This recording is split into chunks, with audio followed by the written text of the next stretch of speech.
सिद्धिभ्यः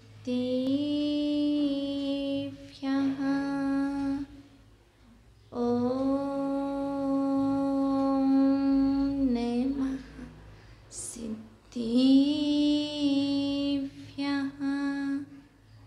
नमो अरिहन्ताणं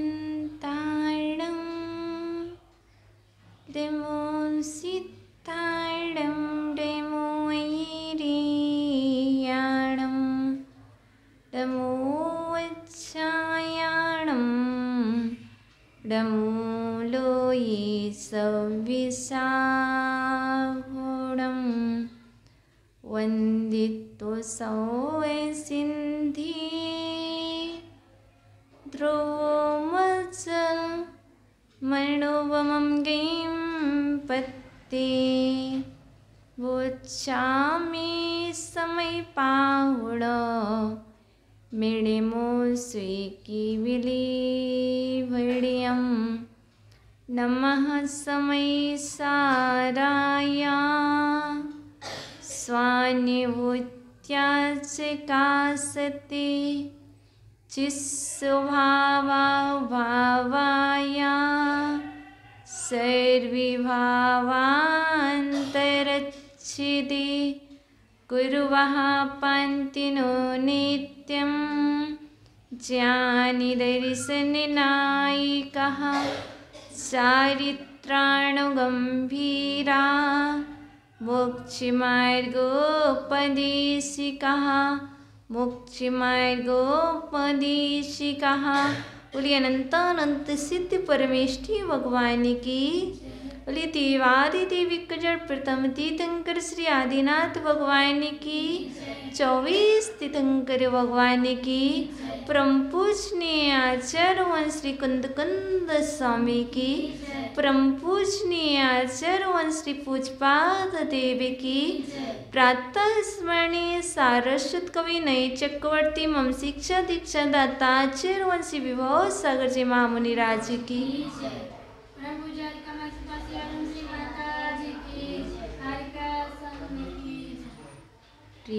आत्मन ही जिनेन्द्रवाणी आगमवाणी तीर्थंकरवाणी गुरुवाणी त्वमेव जयतो त्वमेव जयतो त्वमेव मम कंठा आगच्छतो आगच्छतो आगच्छतो। प्रिय आत्मन, आज हम वह विषय प्रस्तुत करेंगे जिस विषय को सभी जानना चाहते हैं। हम सुनते आते हैं और सुनते रहते हैं, पर हमें ज्ञात नहीं होता है। हमने बचपन से सुना है और आपने बचपन से सुना है, वह प्रतिमाधारी है। आखिर कौन सी प्रतिमाधारी? जब बच्चों से पूछा जाए तो बच्चे कहते हैं उन्होंने प्रतिमा ली होगी इसलिए वह प्रतिमाधारी है। कौन सी प्रतिमा ली? कहीं कोई कहता है पारसनाथ की प्रतिमा ली, कोई कहता है महावीर स्वामी की प्रतिमा ली, तो कहीं कोई कहता है आदिनाथ भगवान की प्रतिमा ली। वस्तुतः यहाँ पर जिनेन्द्र भगवान की प्रतिमा को लेकर पर वेदी पर विराजमान करने का नाम यहाँ पर व्रत प्रतिमाओं से नहीं। यहाँ पर आचरण में ग्रहण करने वाली प्रतिमाओं का वर्णन किया जा रहा है। प्रतिमाएं होती हैं, कितनी होती हैं, कौन सी होती हैं, उनके नाम क्या हैं, उनका स्वरूप क्या है। तो आज हम सर्वप्रथम यह जाने कि प्रतिमा 11 होती हैं। प्रतिमा को ग्रहण करने के पूर्व प्रतिमाओं का स्वरूप जानना अनिवार्य है। जब तक कि हम उनको जानेंगे नहीं, तब तक आचरण करेंगे कैसे। आचरण में कोई वस्तु आए, उसके पूर्व में उसका स्वरूप अनिवार्य होता है।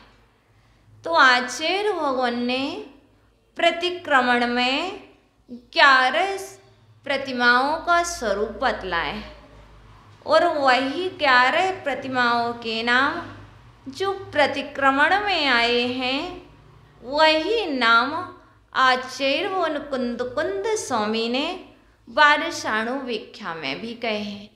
तो हम पहले प्रतिमाओं के नाम जाने। दंसण वैशामाया पूषै सचित्तिराय भत्तेया बम्बारंभ परिग्रह अणुमण दिट्टिस दिर्स बीर दुया।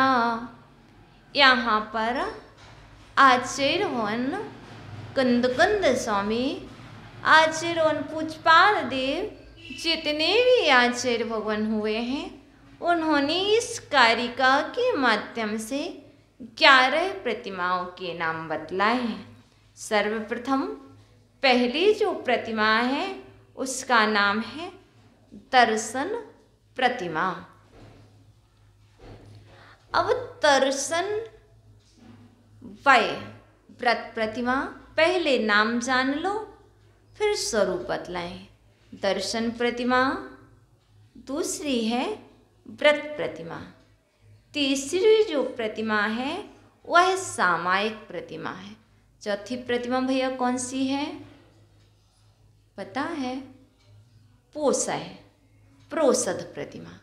पहली दर्शन, दूसरी व्रत, तीसरी सामायिक, चौथी प्रोषद, पांचवी सचित्त त्याग प्रतिमा, छठवीं प्रतिमा रात्रि भोजन त्याग प्रतिमा या दिवा भोजन त्याग प्रतिमा, दिवा मैथुन त्याग प्रतिमा। छठवीं प्रतिमा का नाम क्या है?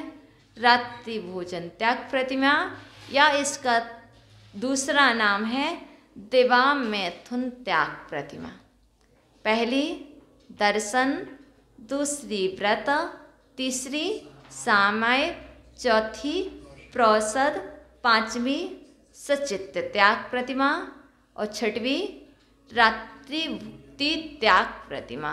रात्रि भुक्ति त्याग प्रतिमा, या इसका दूसरा नाम क्या है? दिवा मैथुन त्याग प्रतिमा।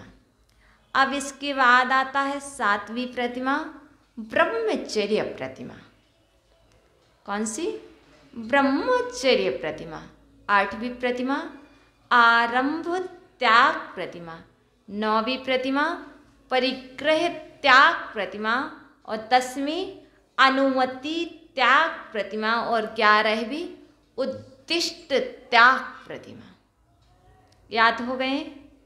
दर्शन, व्रत, सामायिक, प्रोषद, सचित्त त्याग, रात्रि भुक्ति त्याग, ब्रह्मचर्य प्रतिमा, आरंभ त्याग प्रतिमा, परिग्रह त्याग प्रतिमा, अनुमति त्याग प्रतिमा, उद्दिष्ट त्याग प्रतिमा। ये तो मूल नाम हुए प्रतिमाओं के। जैसे 24 तीर्थंकर के आपको नाम याद हैं, इसी तरह से आपको श्रावक की 11 प्रतिमाओं के नाम याद होना अनिवार्य है। जब हमें नाम याद होंगे तो हम ग्रहण करने का भाव बनाएंगे। तो आज हम पहले देखते हैं इसमें दर्शन प्रतिमा का स्वरूप क्या है। दर्शन प्रतिमा कहते किसे हैं? आचार्य भगवान पद्मनंदी स्वामी पद्मनंदी पंचविंशतिका में कहते हैं, जिस श्रावक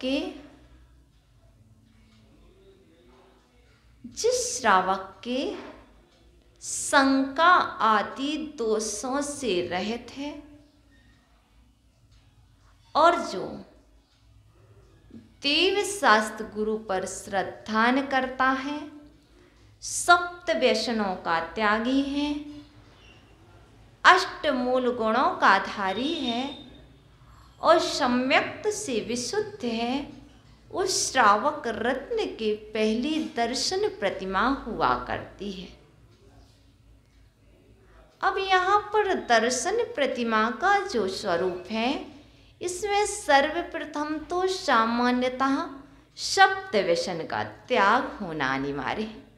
वह सप्त व्यसन है कौन कौन से? आपको याद है? सर्वप्रथम जुआ खेलना, मांस खाना, शराब पीना, शिकार करना, वेश्यागमन, चोरी करने का त्याग और परस्त्री का त्याग। जब हम जैन धर्म में प्रवेश करते हैं, जो सच्चा श्रावक होता है, श्रावक तब तक नहीं कहा जा सकता जब तक कि दर्शन प्रतिमा नहीं है। सामान्यतः इसमें भोजन की बात नहीं कही गई है कि यहाँ शुद्ध भोजन हो। पहली प्रतिमा में शुद्ध भोजन की बात नहीं आई है, तो यहाँ पर हमें सर्वप्रथम सप्त व्यसनों का त्याग करना चाहिए। फिर इसके बाद सम्यक्त से विशुद्ध होना चाहिए, श्रद्धान होना चाहिए। अब इसके बाद आचार्य होन कहते हैं अष्ट अंगों से सहित होना चाहिए।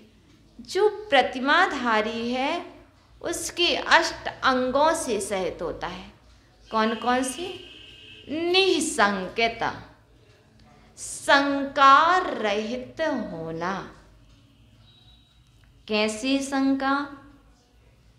देव शास्त्र गुरुओं पर संदेह नहीं करना, संकार रहित होना।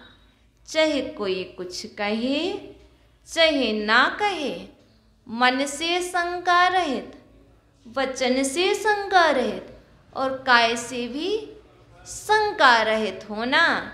ये दर्शन प्रतिमा का पहला निशंकित गुण बतला रहे हैं।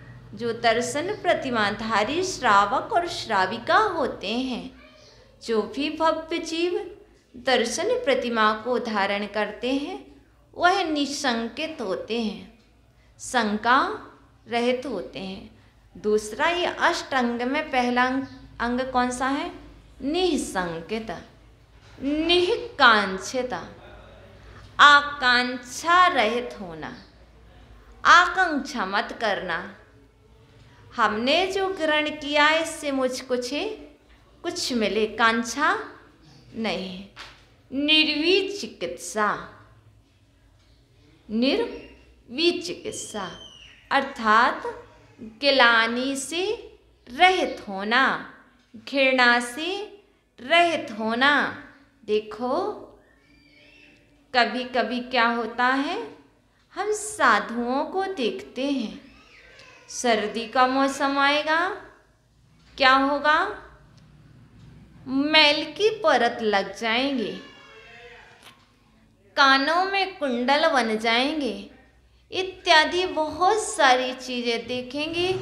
और किसी भी मुनिराज को या किसी भी साध्वियों को हो सकता है जुकाम हो गया हो सकता है कोई रोग से पीड़ित हो, कोई भी साधर्मी किसी भी तरह से परेशान हो, और कोई भी सामान्यतः श्रावक भी परेशान हो, उसको देख करके घृणा नहीं करना, निर्विचिकित्सा अंग का पालन करना।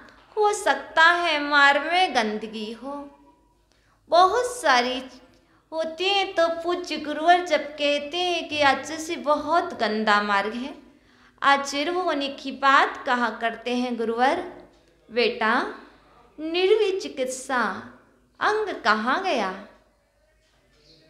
आपको उसका पालन करना चाहिए। आपकी अपार इस देह में तो गंदगी ही गंदगी भरी हुई है।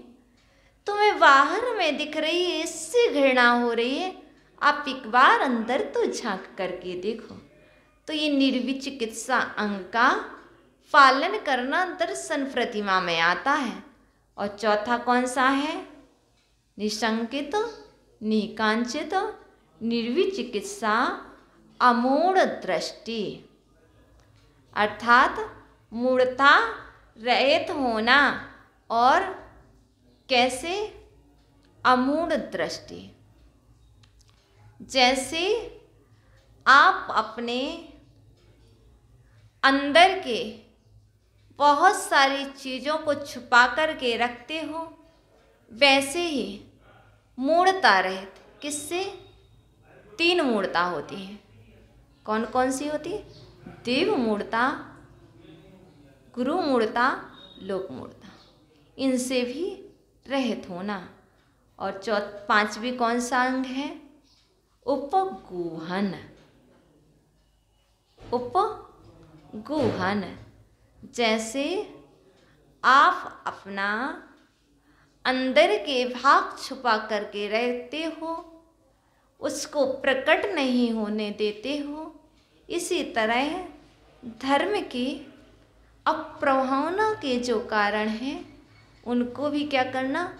उपगूहन, छुपा करके रख लेना, प्रकट मत होने देना।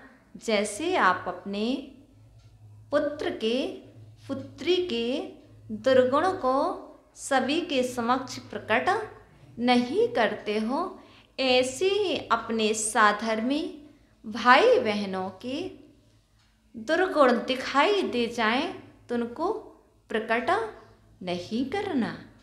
आगे आता है स्थितीकरण। जब कोई रोग हो जाता है तो डॉक्टर के पास जाकर के इलाज करा लेते हो, पर नगर में, समाज में ये नहीं कहते कि मुझे एक रोग हुआ था। इसी तरह किसी के दोष दिख जाए तो उसका स्थितीकरण करना। ऐसा नहीं करना कि प्रचार करना। दर्शन प्रतिमा ली है तो इसका ध्यान रखना। और इसके बाद आता है स्थितीकरण। अब कैसे हो स्थितीकरण? हम जा कर के दूसरे से कहें नहीं। यदि किसी साधर्मी में दोष दिख रहे हो, आप उसको सुधारना चाहते हो, उसको गलती का एहसास कराना चाहते हैं, तो आप सभी के समक्ष मत कहो। जब वह साधर्मी अकेला बैठा हो और उसके पास उसका ही कोई नज़दीकी बैठा हो, तब जाइए, उसे समझाइए, कहिए ये इस पद के योग्य कार्य नहीं है। आप जो कर रहे हैं वह उचित नहीं है। इस तरह से स्थितीकरण होता है। वहाँ नहीं कह सकते तो गुरु के पास जाइए। ये श्रावक के कर्तव्य हैं। वह प्रतिमाधारी है तो इस बात का ध्यान रखना। इसके बाद आता है वात्सल्य। जब वात्सल्य होगा तो स्थितीकरण करोगे। तो वात्सल्य होना कैसे? जैसे गाय अपने बछड़े से, अपने शिशु से स्नेह करती है, उसी तरह श्रावक को साधर्मी से गाय और बछड़े के समान स्नेह करना चाहिए।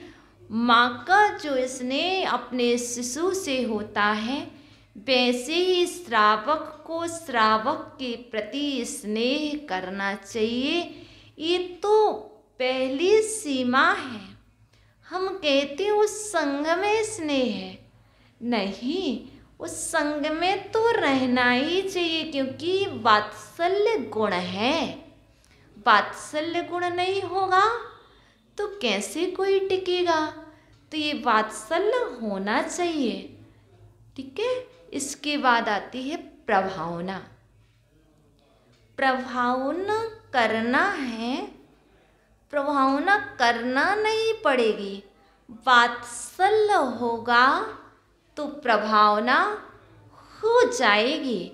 हम आज सोचते हैं प्रभावना करना है, हम प्रभावना के लिए हैं, ये सभी लोग भूल जाएं।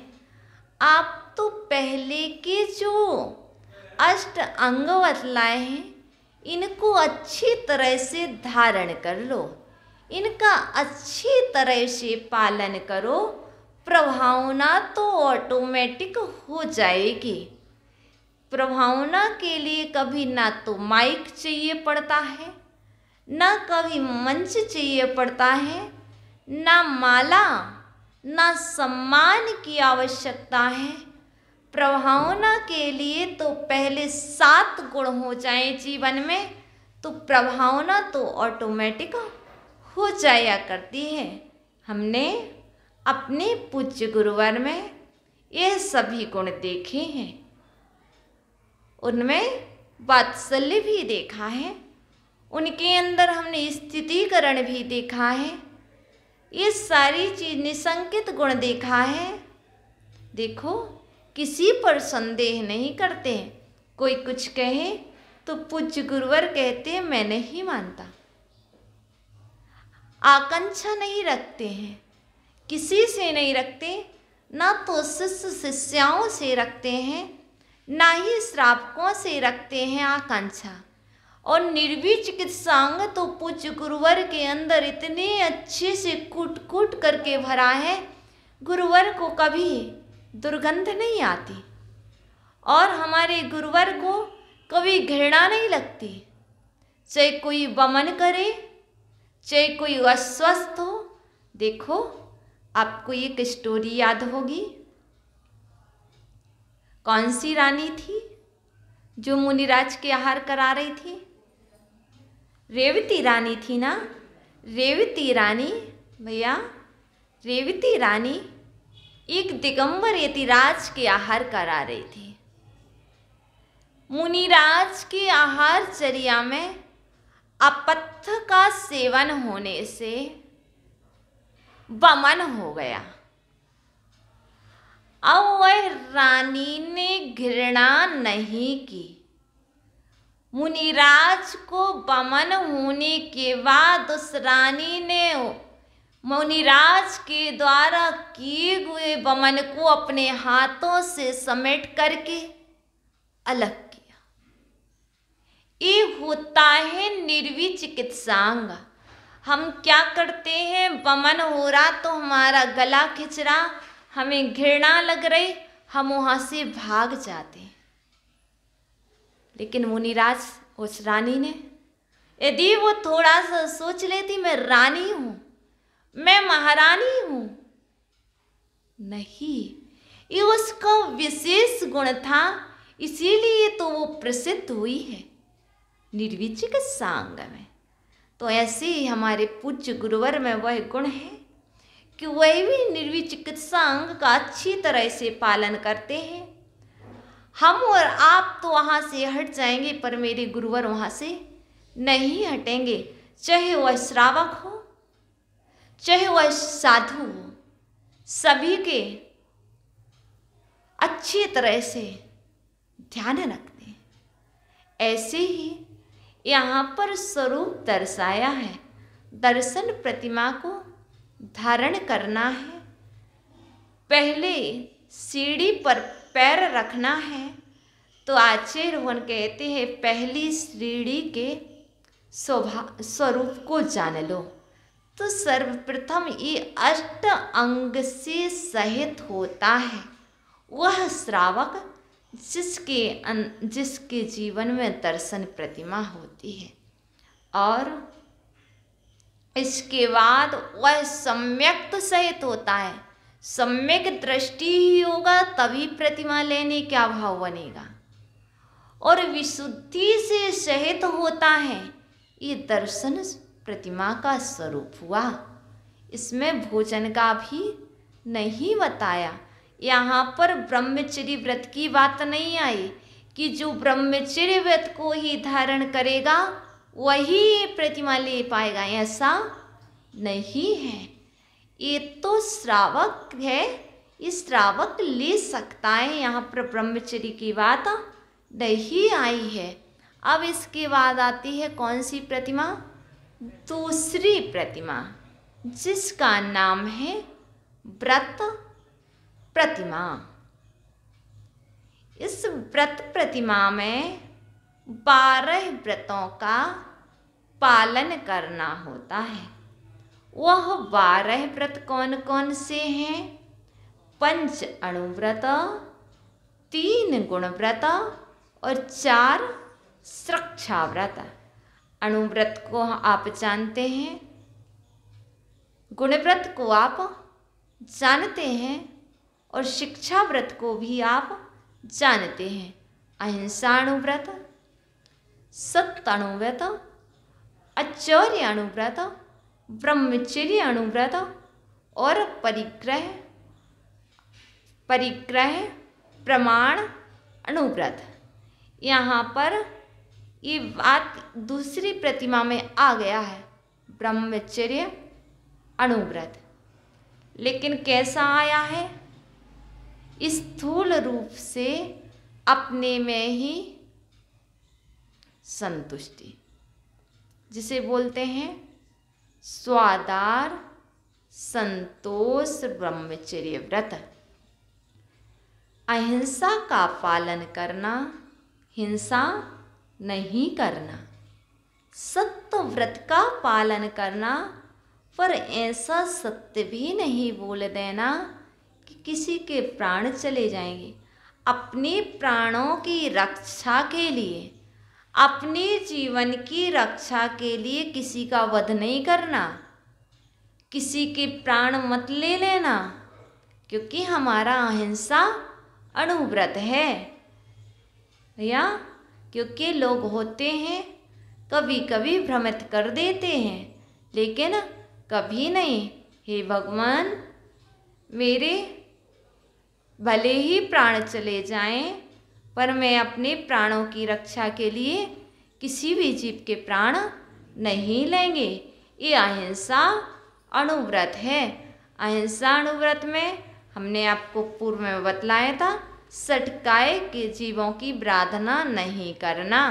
सत्य अणुव्रत में ऐसा भी सत्य नहीं बोलना कि स्वयं के भी प्राण चले जाएं और दूसरे के भी प्राण चले जाएं, और ऐसी चोरी भी नहीं करना कि जिससे यहाँ अणु रूप में चोरी बतलाई।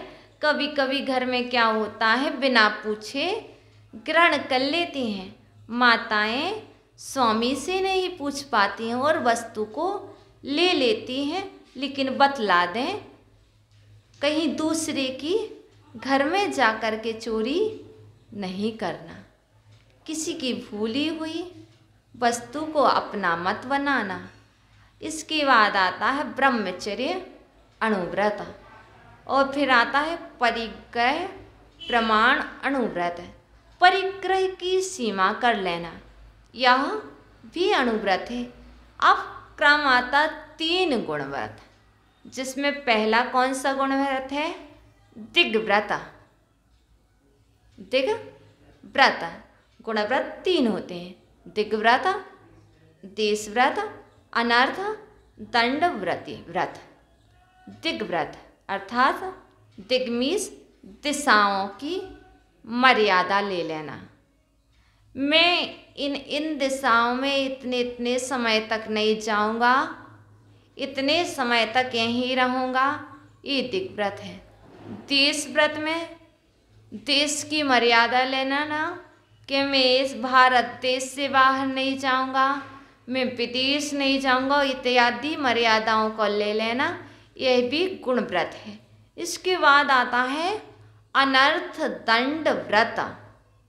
अनर्थ दंड गुण व्रत, ये सबसे महत्वपूर्ण है, जिसमें 5 भेद हैं अनर्थ दंड व्रत के। कौन कौन से? पापोपदेश, हिंसा दान, अपध्यान, दुष्टि और प्रमादचर्या। अब अनर्थ दंड में पाप उपदेश, पाप का उपदेश नहीं देना, जिससे पाप में प्रवृत्ति हो ऐसा उपदेश भी नहीं देना, ऐसे वचन भी नहीं करना। कभी कभी क्या होता, हम भूल जाते, किसी को कुछ भी बतलाने लगते हैं तो वह हमारा उपदेश, वह शिक्षा नहीं कहलाएगी, वह पाप का उपदेश हो जाएगा। इसलिए इससे भी बचना, यह भी अनर्थ दंड गुण व्रत में पहला व्रत है। दूसरा है हिंसा दान। दान तो 4 प्रकार के बतलाए हैं। कौन कौन से? अभय दान, आहार दान, औषधि दान और शास्त्र दान। लेकिन ये कौन सा दान आप कह रहे माता जी? हिंसा दान। हाँ, यहाँ पर आचार्य भगवान ने अनर्थ दंड में दूसरा जो भेद है वह है हिंसा दान। अब हिंसा के उपकरणों का दान नहीं देना, जैसे फरसा, तलवार, कुल्हाड़ी इत्यादि चीज़ों से जिनसे हिंसा होती है, उन वस्तुओं का दान नहीं देना। यह भी अनर्थ दंड है, क्योंकि हम दान देंगे तो क्या होगी? जीवों की विराधना होगी, तो इनका दान नहीं दिया जाता है। अपध्यान। अब क्या कर रहे हैं? राग द्वेष के वश होकर के किसी न किसी की, उसका यह हो गया, उसका वह हो गया, और उसकी चिंता में लगे हुए हैं। उसकी स्त्री का क्या होगा, उसके परिवार का क्या होगा, उसके बिजनेस में ऐसा होगा। इस तरह का अपध्यान करते रहते हैं। खोटा ध्यान, खोटे ध्यान को क्या कहते हैं? अपध्यान कहते हैं। दुःश्रुति। अब क्या करना है? श्रुति, सुनना। किसे सुनना? लेकिन हम किसे सुन रहे हैं? जो सुनने योग्य नहीं है, दुःश्रुति में लगे हुए हैं, आपस में बैठे हैं और करने लगते हैं। और इसके बाद आती है प्रमादचर्या नाम का अनर्थ दंड। बैठे हैं, कोई काम ही नहीं है, माला ले ली हाथ में, रेसे ही निकालने लग गए। चटाई पर बैठे हैं, चटाई के तृणों को निकालने लग गए। कभी कुछ नहीं कर रहे तो हाथ की स्किन को ही निकाल रहे। कुछ ना कुछ कार्य को चलते चलते कहीं पत्ते तोड़ते चल रहे, तो कहीं कुछ नहीं है तो पानी को ही फैलाने लग गए। इत्यादि जो कार्य बिना प्रयोजन के किए जा रहे हैं, वह प्रमादचर्या नाम का अनर्थ दंड है। इसका भी मैं त्याग करता हूँ। तो अब इसके बाद आते हैं 4 शिक्षा व्रत। कौन कौन से हैं?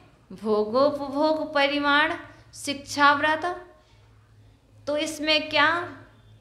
भोग के भोग परिमाण, जिसका भोग किया जा रहा है ना? देशावकाश का भोग। अब कैसा भोग कर रहे हैं? कोई वस्तु ऐसी होती है जिसका एक ही बार भोग किया जाता है, और कोई वस्तु ऐसी होती है जिसका बार बार भोग किया जाता है। जैसे ये माला, ये कैसी है? भोग उपभोग। भोगने के बाद भी इसको बार बार उपभोग किया जा रहा है, भोग उपभोग। तो इन सब चीज को, जैसे स्पर्शन इंद्रिय, रसना इंद्रिय, घ्राण इंद्रिय, चक्षु इंद्रिय आदि के जो भोग का त्याग है, उनका त्याग कर देना। इसके बाद आता है सामायिक। कौन सी प्रतिमा आती? चारों शिक्षाव्रत का ध्यान रखना, फिर इसके बाद आती है इसमें, लेकिन शिक्षाव्रत में हमने आपको सल्लेखना के अतिचार नहीं बतलाए। अंतिम शिक्षाव्रत जो होता है वो कौन सा होता है? सल्लेखना। अब सल्लेखना के विषय में भी कभी भी पाप नहीं लगना चाहिए। कभी कभी क्या होता, मुझे सल्लेखना करना है, कभी मन से, वचन से, काय से सल्लेखना आदि शिक्षाव्रत में हम क्या लगा लेते हैं? द्वेष लगा लेते हैं। वह भी नहीं लगाना चाहिए, ऐसा आचार्य भगवान ने कहा है। हमने यहाँ पर द्वि प्रतिमाओं का स्वरूप जाना है। अब आगे हम जानते हैं तीसरी प्रतिमा, जिसका नाम है सामायिक। समय समता को धारण करना सामायिक है। सामायिक एक बार नहीं की जाती है। सामायिक धारक श्रावक तीनों काल 12 आवर्त करके, पूर्व दिशा में 3, दक्षिण में 3, पश्चिम में 3 और उत्तर में 3 जब आवर्त करता है और आवर्त के साथ साथ 9 देवताओं को नमस्कार करता है, जिन धर्म, जिन आगम, जिन चैत्य, जिन चैत्यालय के लिए और पंच परमेष्टि के लिए बोलते हैं ना अपन सभी। पूर्व दिशा में विदिशा में स्थित अरहंत जी, सिद्ध, आचार्य, उपाध्याय, सर्व साधु, जिन धर्म, जिन आगम, जिन चैत्य, जिन चैत्यालय के लिए मेरा मन से, वचन से, काय से नमस्कार हो। इतना बोलने के बाद क्या करता है? 3 आवर्त करता है। उसकी निश्चय सामायिक होती है। इसलिए हम सभी को प्रतिमा लेने के पूर्व ही तीनों काल सामायिक करने का अभ्यास कर लेना चाहिए। फिर उसके बाद समता को भी धारण करता है। उस श्रावक की कौन सी प्रतिमा होती है? सामायिक प्रतिमा होती है। सामायिक प्रतिमा में समता अनिवार्य है।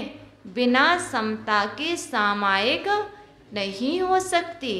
अब आगे आती है चतुर्थ प्रतिमा, जिसका नाम है प्रोषद प्रतिमा। प्रोषद किसे कहते हैं? सप्तमी का एकासन, अष्टमी का उपवास और नवमी का एकासन, ये प्रोषद कहलाता।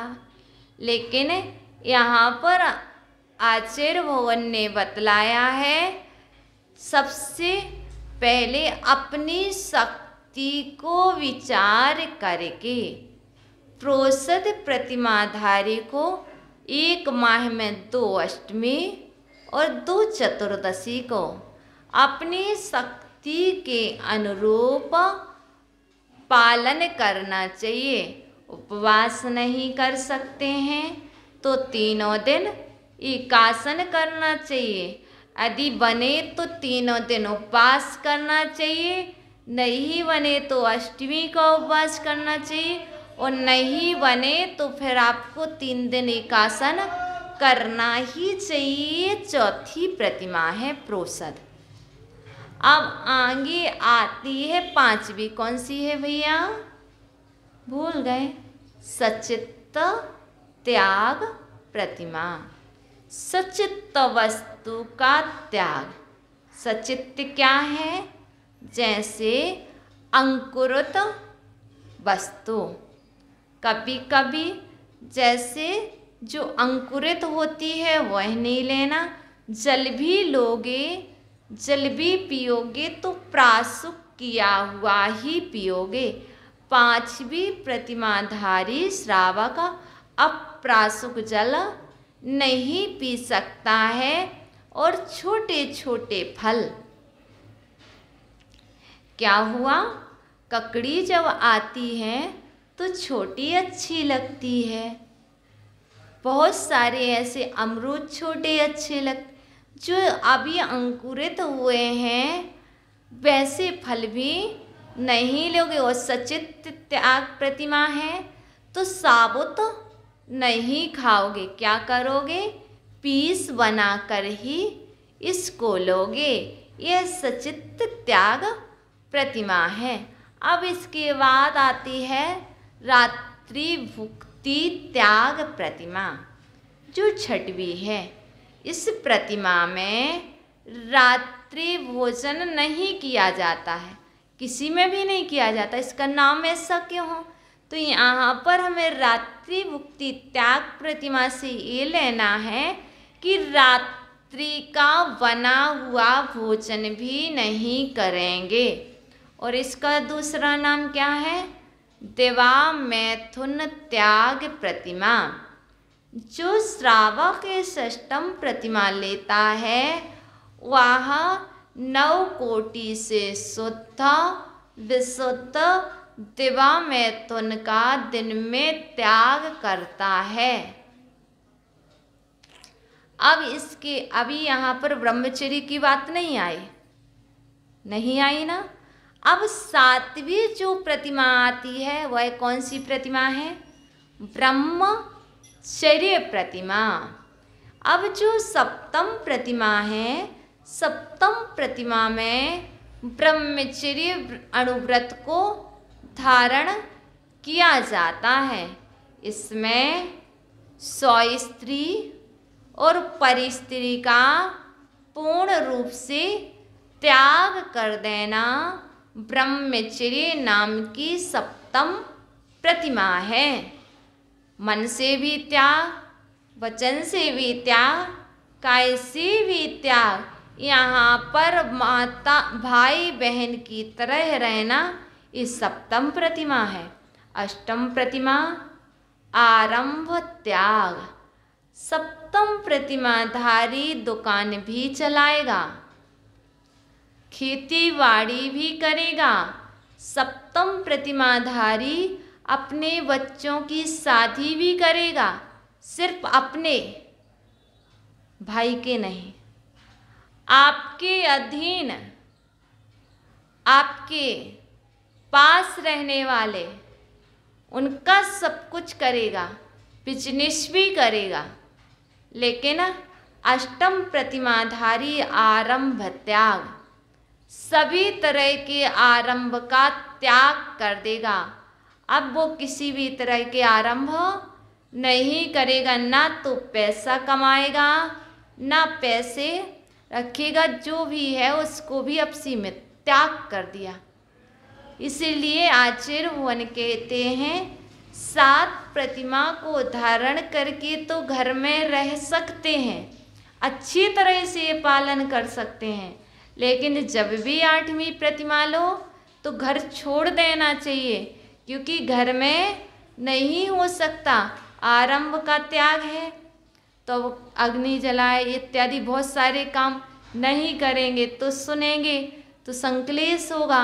इसलिए 7 प्रतिमा तक तो श्रावक घर में अच्छे से पालन कर सकता। अब 9वीं प्रतिमा जो आती है, 8वीं में आरंभ का त्याग किया, जो है उतने ही में चल रहा। अब 9वीं जो प्रतिमा है वह है परिग्रह त्याग प्रतिमा। जितनी भी मर्यादा ले रखी थी, जितना भी धन वैभव अपने पास इकट्ठा करके रख लिया था, अब उसका भी त्याग, पैसे का भी त्याग, धन धान दासी दास सोना चांदी कुप्रभांड सचेतन अचेतन सभी परिग्रहों का त्याग।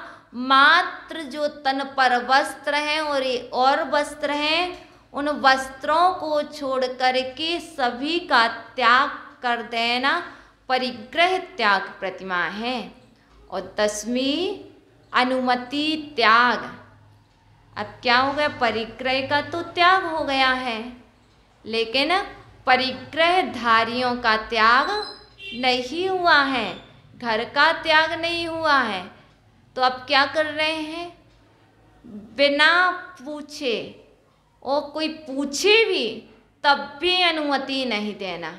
हम क्या कर लें, इसकी शादी कर दें, बहुत सारी अनुमति मांगे, किसी भी तरह की अनुमति नहीं देना, ना ही साइन करके अनुमति देना, न सिग्नेचर करके अनुमति देना, इत्यादि सभी तरह का त्याग कर देना। ये 10वीं अनुमति त्याग प्रतिमा है। इसके बाद आती है अंतिम उद्दिष्ट त्याग प्रतिमा। जो 11वीं प्रतिमाधारी होगा वह घर में भोजन नहीं करेगा, वह एक गृहस्थ के घर जाकर के भिक्षा से भोजन करेगा, पर दीनता से भोजन स्वीकार नहीं करेगा। वो ये नहीं कहेगा कि मैं भूखा हूँ, मुझे कोई भोजन दे दे, मैं मर जाऊँगा। दीनता स्वीकार नहीं करेगा। कोई पड़गाएगा, कोई बुलाएगा तो वह जा कर के वहाँ पर आहार को ग्रहण करेगा। यह उद्दिष्ट त्याग प्रतिमा है। यहाँ पर अपने निमित्त से पकाया हुआ भोजन अपने मन का भोजन नहीं होता। जो श्रावक बना लेता है उस भोजन को ग्रहण किया जाता है। उसमें भी 2 भेद बतलाए हैं। जो उद्दिष्ट त्याग प्रतिमा धारक होता है वह 2 प्रकार के होते हैं। एक खंड धार वस्त्र वाले, एक क्या बोलते कौपून वस्त्र वाले, अर्थात एक चद्दर और लंगोट वाले होते हैं और एक मात्र एक लंगोट को धारण करने वाले होते हैं। अर्थात इसमें अइलक और क्षुल्लक। तो जो क्षुल्लक होते हैं वह तो चद्दर रखते हैं अपना और लंगोट रखते हैं और थाली से, कटोरा से इत्यादि से भोजन ग्रहण कर सकते हैं, करते हैं। लेकिन जो अइलक होते हैं वह अपने कर पात्र में ही आहार ग्रहण करते हैं, केश लॉन्च करते हैं, पैदल चलते हैं। अइलक गाड़ी घोड़ा आदि में नहीं बैठ सकते हैं और अइलक को नियम से कर पात्र में ही आहार ग्रहण करना पड़ता है। क्षुल्लक का ऐसा है, कर पात्र में भी ग्रहण करते हैं, कटोरे में भी ग्रहण करते हैं और थाली में भी आहार को ग्रहण करते हैं। ऐसा उद्दिष्ट त्याग प्रतिमा का स्वरूप है। भगवती आराधना में तो इतना भी बतलाया हुआ है। जो क्षुल्लक है वह अपने पात्र को ले जा कर के आंगन तक जाए और बोले धर्म रक्षाए, तो साधना करने के तो यदि कोई उसे भोजन का निवेदन कर दे तो 7 घर में जाकर के वही आहार को लाते हैं और ग्रहण कर सकते हैं। पर यहाँ पर आचार्यों ने बतलाया है कि क्षुल्लक हैं, अइलक हैं तो कैंची से भी बाल निकलवा सकते हैं और गाड़ी में भी चल सकते हैं इत्यादि जो बतलाया है वह सब कुछ कर सकते हैं। अब आप सभी ने 11 प्रतिमाओं के स्वरूप को जाना, भाव बनाना। हम अपने जीवन में बिना प्रतिमा लिए हुए श्रावक नहीं कहला सकते हैं। श्रावक के व्रतों को धारण करना अनिवार्य है। पहले अभ्यास करो, इसके बाद उसको धारण करो। दीक्षा लेने के पूर्व, दीक्षा के बाद जो चर्या करना है, जो क्रिया करना है, उसका पहले पालन करना चाहिए। हमारे पूज्य गुरुवर ने हम लोग को दीक्षा देना थी उसके पूर्व पूरा पैदल विहार करवाया। विहार में एकासन पूरे करवाए, अंतराय का पालन करवाया। सब कुछ करवाने के बाद उन्होंने दीक्षा भी दी। तो कौन सी? क्षुल्लक क्षुल्लिका दीक्षा। इसलिए क्योंकि अभी भी तुम्हें और परख लें, ऐसा नहीं दे दें बाद में कुछ करने लगो। एक बार लिया जाता है संयम। संयम कोई हंसी खेल नहीं है कि लेने के बाद छोड़ दिया जाए। जिसे लिया है उसी दृढ़ता से पालन करना। इसलिए स्वयं को पालन करना है तो पूर्व में अपनी अंदर की इच्छा होना चाहिए कि मुझे ऐसा ऐसा करना है। यदि कोई कह कर के करवाए तो क्या? आत्मा की प्रेरणा, अंतरंग की प्रेरणा जागृत होना चाहिए। हाँ, मुझे यह ग्रहण करना है। जब तक संयम को ग्रहण नहीं करेंगे तब तक कुछ भी नहीं कर पाएंगे। तो अंदर की प्रेरणा चाहिए, क्योंकि जो कहते क्या करना है डायरेक्ट करेंगे नहीं, उसके पूर्व भी कर लो तो आपको ही परेशानी नहीं जाएगी। क्योंकि स्वयं उसको पहले अपने आप में साहस देख लो।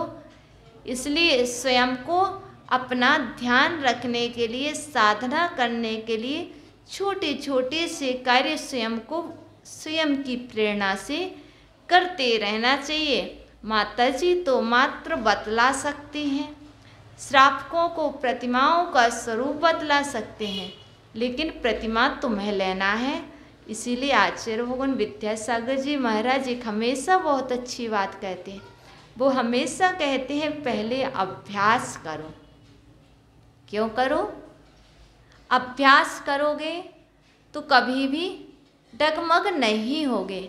अभ्यास मजबूत होगा तो कभी भी चलित नहीं होगे, निश्चलित हो जाओगे, निकंप हो जाओगे। हम भी यही बात कहते हैं, लेने के पूर्व इतना अभ्यास करो कि पेन पहले इतना अच्छा चला लो घर पर कि परीक्षा में जाकर के रुके ना। ऐसे ही हम अपने आप को इतने अच्छे से मजबूत कर लें कि फिर लेने के बाद कहीं पर रुके ना, कहीं पर डगमग ना हो। ऐसा हमें करना चाहिए। तो आप सभी भी अपने जीवन में महाव्रतों से सुशोभित ना हो पाए कोई बात नहीं, लेकिन श्रावक हो तो श्रावक के व्रतों से अवश्य सुशोभित होना। यही आपके जीवन का श्रृंगार है, यही आपके जीवन की उपलब्धि है। आप अपने जीवन की उपलब्धि तब मानना जब आप व्रतों को स्वीकार कर लेंगे। ओम नमः।